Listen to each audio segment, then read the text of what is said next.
The diner clock struck midnight with the sound of tired metal. Outside, a cold wind dragged loose papers down the empty street, while inside plates clinked softly under pale fluorescent light.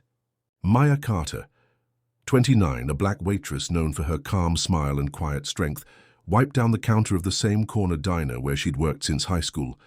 Her life ran simple: rent, bus fare, her mother's hospital bills, and the endless rhythm of coffee pots and dishes that never stopped needing her. Before you scroll, listen to this. A billionaire's little girl had 1 week left to live, until a diner waitress did the impossible. What happened next will break your heart and rebuild it in the same breath. Hit subscribe to right now and join a community that believes in everyday miracles and real human courage. Turn on the bell so you never miss stories that remind you empathy can change the world. And tell us in the comments which country you're watching from.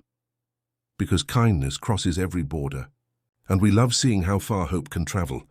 The bell above the door jingled faintly. Maya looked up, expecting a trucker or a weary traveler. Instead, 2 men in tailored coats stepped inside with the kind of urgency that made even the jukebox stop mid-song. They scanned the room, their polished shoes clicking against the greasy tile. Behind them entered a man carrying a small sleeping child, wrapped in an expensive blanket. He looked utterly out of place. 40-something. Handsome but hollow-eyed.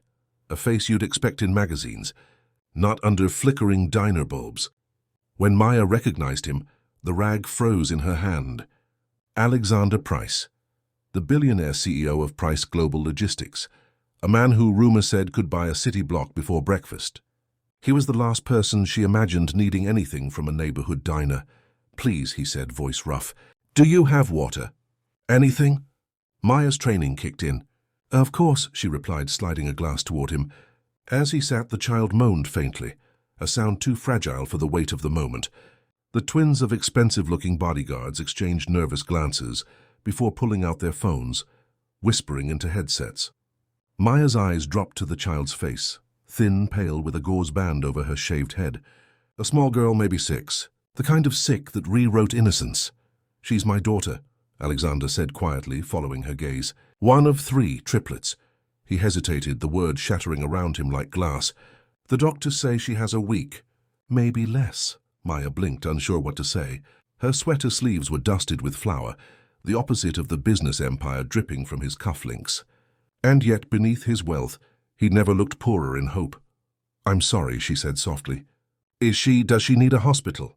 "She's been in every hospital," he answered, voice collapsing. "US, Europe, the prognosis is final. I just needed to get her away from machines for 1 night." He sighed. She wanted pancakes. That sentence broke something open inside Maya. The diner was empty, so she grabbed the steel bowl, mixing batter with silent urgency. The hiss of butter hit the griddle. Within seconds, the aroma of childhood spread through the room. The billionaire watched like a man seeing devotion for the first time. When she served the plate, he whispered, "Thank you."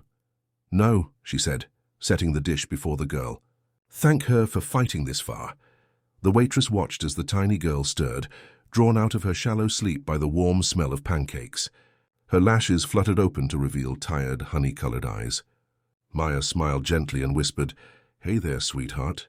You ready for the best pancakes in the city?" The child blinked slowly, trying to sit up. Alexander helped steady her with the tenderness of a man who had bargained every breath of his fortune for this one moment. "Her name is Ella," he said softly. "She used to love breakfast at sunrise." Maya grinned, easing the plate closer. "Lucky for you, sweetheart, it's sunrise somewhere." She poured syrup carefully, little golden streams catching the light. To her surprise, the little girl took the smallest bite and smiled, the kind of weak, fleeting smile that could still break hearts wide open. For a few moments, time seemed to lean in and hold its breath. The billionaire's phone kept buzzing, but he ignored it. This diner, its peeling booths and buzzing lights, had become a fragile sanctuary. Then the child whispered faintly, "Thanks, miss." That sound, sincere, grateful, almost whispering back from the edge, hit Maya deeper than any tip ever could. As she moved back behind the counter, Alexander followed with his eyes. Maybe it was delirium from exhaustion, but something about this stranger's calm steadiness made him lower the walls that money always kept raised. She moved like compassion was her reflex. "Miss Maya," he said, glancing at her name tag. "You look too young to be working night shifts." She smiled. "Bills don't sleep," he nodded, murmuring, "Neither does guilt." An awkward silence hung. Then he added, "The doctors said there's nothing left to try. They said her condition mutated faster than treatment could catch. I've built half my life solving impossible problems, and this is the first one that won't listen to negotiation." Maya studied him. "You're used to control." "Yes," he admitted. "Everything has a price. Everything but this." She didn't know what made her speak with such certainty, but the words came anyway. "Hope's the one thing rich and poor pay the same for." He looked at her curiously, as if the idea itself were expensive. In the corner booth, Ella's small hand reached out toward the syrup bottle. Maya walked over to steady it, then froze. The child's skin was cold, trembling. Not fear, just fading energy. "She needs warmth," Maya said instinctively. She grabbed a spare blanket from the supply closet and wrapped the girl tightly, the fabric huge around that narrow frame. Alexander watched, stunned. "You act like you've done this before."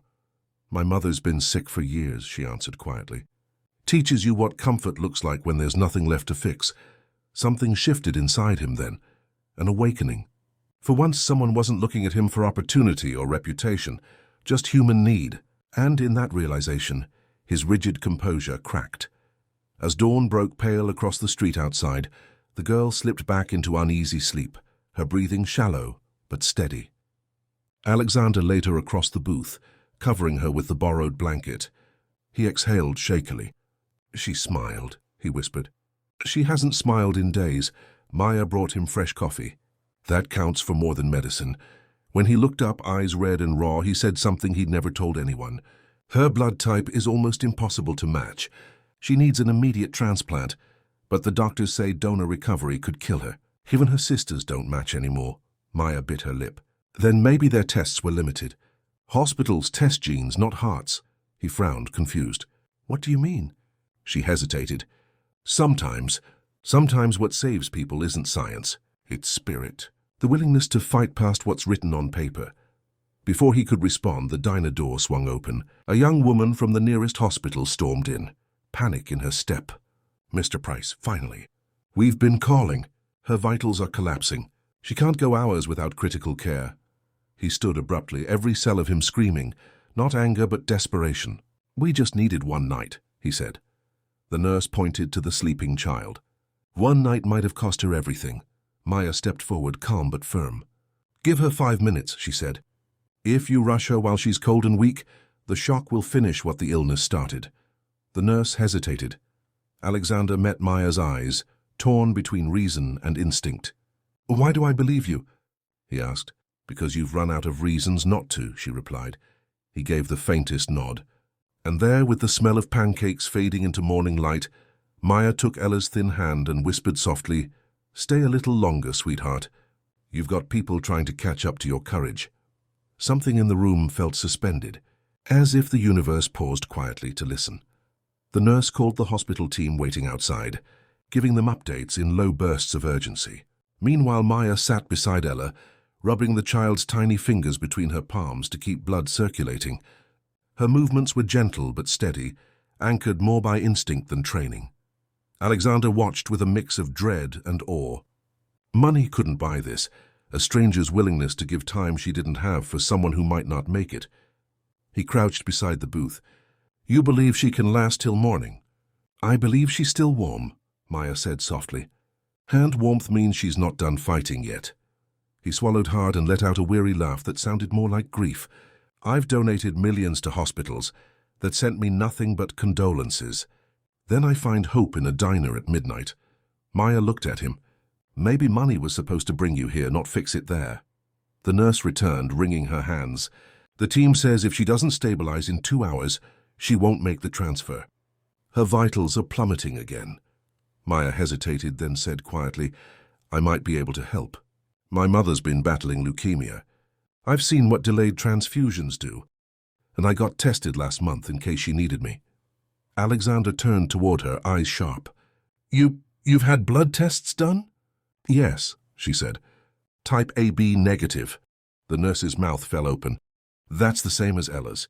It's one of the rarest types. It's a universal plasma match. The diner went still. The coffee machine hummed faintly, the sound of ordinary life colliding with miracles. Alexander rose in disbelief. "Wait, you're saying—" The nurse nodded slowly. "If she's willing, it could stabilize Ella enough for a transfer. Maybe even save her outright if the cells take." Maya blinked, then whispered, "I'll do it." Alexander froze. "So you don't even know the risks?" "I saw the risk when she stopped breathing between bites of pancakes," Maya answered. "That little girl didn't give up then." "Neither will I." He looked at her, stunned. The billionaire who could buy nearly anything stood helpless before a woman who offered everything for free. There must be compensation, gratitude. "Something," he started. She shook her head gently. "You can't buy life. If I help, you pay it forward. That's all." Within an hour, paramedics transformed the diner parking lot into an emergency field unit. The world outside woke to flashing ambulance lights. Locals slowed their cars, whispering at the sight of medical tents pitched under a neon sign reading, "Dawson's 24 Hours." Inside one of those tents, Maya sat upright, arm hooked to a line, donating blood under supervision while Alexander held Ella's tiny hand on the adjacent cot. Rain began again, soft at first, then steady, but no one cared. Every droplet seemed to drum with defiance against the idea of inevitability. Maya fought lightheadedness. The nurse pressed a cold cloth against her temple. "So you can stop," she urged. But Maya shook her head faintly. "Not till she's stable." Alexander's expression had turned to reverence. "You're risking your life for someone you met an hour ago," she smiled weakly. "Time's not what makes people worth saving." After what felt like eternity compressed into silence, the monitor beside Ella beeped steadily, strong again. The nurse gasped, nearly dropping her pen, her pressures climbing. "It's working." Alexander looked to the machines, disbelief melting into relief so profound it scalded. Tears streaked his face unchecked. She's breathing on her own." Maya exhaled shakily, a faint smile breaking through exhaustion. "Told you she's a fighter." The lead doctor, who had raced from the hospital, pushed through the tent flap moments later. "For the love of Price," he blurted. "You set up a transfusion out here." Then he saw the monitors. "Her numbers are perfect. Whoever did this—" He turned to Maya. "Miss, you just performed the impossible." Maya tried to sit up. "Can she go now?" He nodded, still stunned. "She's stable enough for transport." They loaded Ella gently into the ambulance, connected to portable equipment. Before the doors closed, Alexander turned toward Maya, still pale and slumped against the stretcher, where her bloodline had been removed. "I won't forget this," he said quietly. "You better not," she teased weakly, eyelids heavy. "That's $1 billion promise." He laughed through tears. The door slid shut, leaving her staring at the reflection of flashing red lights in puddles on the pavement. She drifted somewhere between consciousness and pride. When dawn burned the sky into soft gold, she woke in a hospital bed under a thin blanket, saline lines replacing the earlier ones. Alexander sat beside her this time, hair messy but relieved. "She's alive," he said. "Ella's alive, and the doctors are calling it—" Unprecedented. Maya tried to sit up, failing halfway. "So pancakes aren't the only miracle food," he chuckled, voice cracking. "They said your cells reacted like perfect medicine. Whatever you did, you gave her back." He hesitated. "I don't even have words." "Start with thank you," she suggested quietly. He leaned closer, eyes shimmering beneath fatigue. "Thank you doesn't cover it, Maya Carter, but it's the start of something that will." In that room, scented faintly of antiseptic and stubborn hope, the billionaire clasped the waitress's hand like a vow no contract could ever bind. Over the next 3 days, the story spread faster than corporate headlines ever could. News vans parked outside the hospital like bees around honey. The world wanted to see the billionaire and the waitress who broke medical odds. Reporters called it the miracle at the midnight diner. Maya didn't like the attention, but she understood. It wasn't really her they were chasing. It was the shimmer of hope people craved in grey times. Inside the children's ward, Ella sat propped against pillows, colour beginning to return to her cheeks. The other 2 triplets were finally allowed to visit, all identical smiles wrapped in matching scarves. When Maya entered quietly, Ella beamed. "You made me better," she said in a voice still raspy. Daddy says you're magic. Maya laughed softly. If that's true, the magic mostly smelled like coffee and pancakes. The girl giggled and pulled her hand. So you'll have to come to my next birthday. Alexander stood at the foot of the bed, his usual executive stiffness replaced by humility. She means it, he said. We'll send a car or a jet or maybe just directions, Maya interrupted kindly. I still take the bus. He smiled, something human and uncorporate in the curve of it. Then I'll make sure the bus finds your stop first. Later that afternoon, when Maya was packing her things to leave, 2 members of Alexander's board stopped her in the hallway. Mr. Price insisted we deliver this, one said, handing her an envelope embossed with the company's seal. Inside lay a document and a keycard stamped Price Children's Medical Initiative. Beneath it, a note in neat cursive, Director of Community Operations, if you'll accept it. Maya stared, floored. Director? The older board member grinned. He said you already saved our CEO's most precious project. Might as well lead the next miracle. She found Alexander waiting near the hospital's front doors, still surrounded by flashbulbs and microphones. She waved the envelope slightly. You trying to turn me into office furniture? He laughed. You'd light up an entire floor just by being honest. We're founding a charity wing for rare pediatric illnesses. You'd oversee it. Please say yes before I realize how desperate I sound. Maya's gaze softened. Why me? He looked at her without pretense. Because when everyone else saw statistics, you saw a child. We need someone who doesn't forget what numbers stand for. She exhaled slowly, overwhelmed. You know I'm not corporate. I clock in, I serve food. I'm not fancy. Exactly, he said. Miracles never are. That night, as she rode the bus home under the blooming city lights, the world outside her window seemed suddenly wider. She scrolled through her phone. Hundreds of messages from strangers thanking her, calling her a hero, a savior. She didn't feel like either, just a waitress who refused to give up. But deep down, something new tugged at her, a belief that maybe compassion could be a profession after all. Weeks later, the new foundation launched. Cameras rolled as Alexander introduced Maya Carter, the former waitress who'd turned defiance into medicine. She stepped to the microphone, hair neat under soft light, eyes steady. I don't have speeches, she said. Just a truth my mother taught me. Every life you touch changes too, yours and theirs. You don't need billions to care, just courage to show up when it matters. The audience rose to its feet. The applause felt less like sound and more like a collective sigh of relief for humanity. After the event, Alexander found her looking out at a children's garden newly built beside the hospital. Laughter echoed from the swing sets. You changed more than one life, you know, he said quietly. You reminded me why I started anything. She smiled, eyes glinting. You mean before boardrooms and headlines? He nodded. Before I forgot what help looks like, you gave me faith again. Maya looked at the skyline glimmering against violet dusk. Funny thing about faith, she said. It multiplies when you pass it on. From behind them came the sound of giggling. Ella, now walking with IV tubes removed, ran unsteadily toward them, clutching 3 balloons, one for each triplet. She handed Maya the middle one. Daddy says this means hope. You have to keep it, she said. Maya knelt, taking the balloon carefully. I'll keep it safe. But promise me you'll never stop giving that kind of hope too. Ella nodded solemnly. Pancake promise.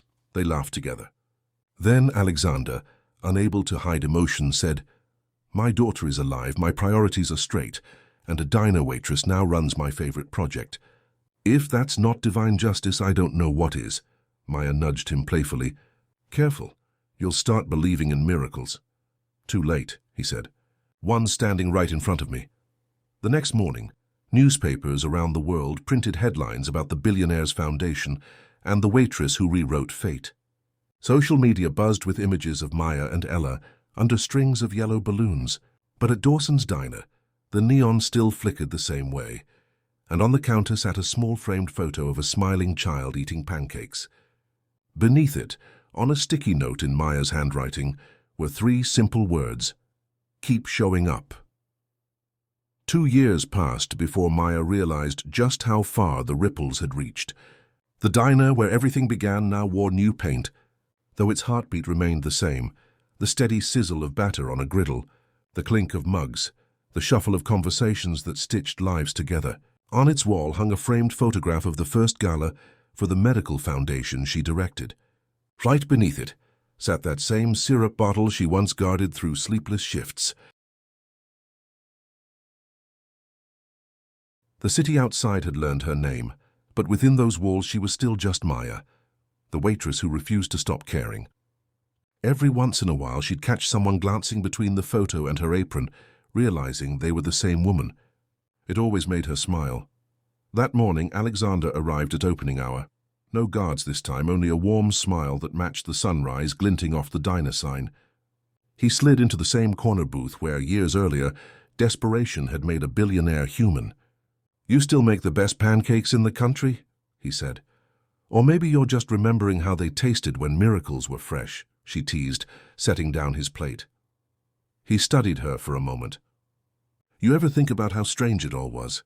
One night, one act of defiance, all the time," she said. "But strange doesn't scare me anymore. It's just another word for possible." He chuckled softly, eyes turning distant. "Ella's in remission. Doctors say it's complete. She draws pictures of you all the time. You and pancakes with superhero capes," Maya laughed, shaking her head. "A heroic breakfast. Tell her to keep drawing. She's already painting her own resilience." He leaned back, expression thoughtful. "We get donations every week now, because people still remember that night. Your face, your words. They see strength in a place I'd spent decades overlooking." Maya folded her arms, mock serious. "You sure it's not the marketing team?" He grinned. "You'd be surprised. Sometimes people don't need campaigns. They just need proof that good still happens." Outside, the rain began again, small patters melting into the rhythm that somehow always returned in her story. It wasn't the stormy, chaotic rain that had once heralded crisis. This was softer, cleansing, almost ceremonial. She glanced toward the window. "Every time it rains, I think about that girl fighting to breathe while thunder was shaking the diner." Alexander nodded slowly. "And every time it rains, I remember how you didn't flinch." They sat quietly for a while, the waitress who taught courage and the man who learned humility, listening to the sound of rain fusing with the hiss of the grill. The diner lights reflected in puddles like constellations of commonplace grace. Maya finally spoke. "You know, after everything, I realized miracles don't come from money or medicine alone. They come from moments when someone refuses to walk away." He raised his coffee cup toward her. "To refusal, then." She tapped her pot against his mug, smiling. "And to showing up even when it's inconvenient." A few minutes later, a family entered, tourists on a road trip unaware of the diner's history. Their little boy noticed the photo on the wall and tugged his father's sleeve. "Dad, that's the pancake lady from the news," he whispered loudly. Everyone laughed, including Maya. The father blushed and said to her, "For what it's worth, thank you, for back then, and for still being here." "I'm exactly where I'm supposed to be," she said simply. When Alexander left, he paused by the door and turned back. "We're opening another branch of the foundation overseas. Children in war zones this time. I'd like you to run it," she smiled knowingly. "You already know my answer," he chuckled. "Yes, but I had to ask anyway." After he disappeared into misty daylight, Maya walked to the counter, poured herself a mug of coffee, and gazed out through rain-streaked glass. Across the street, people hurried beneath umbrellas, lives rushing forward. Unaware that somewhere among neon and thunder, hope had learned to feed itself. She raised her cup toward the city and whispered, "For every stranger who walks in hungry, for warmth, for kindness, for one more chance, you'll always have a seat here." The bell over the door chimed, a new customer entering, the smell of pancakes spreading again, proof that miracles, once started, never really leave.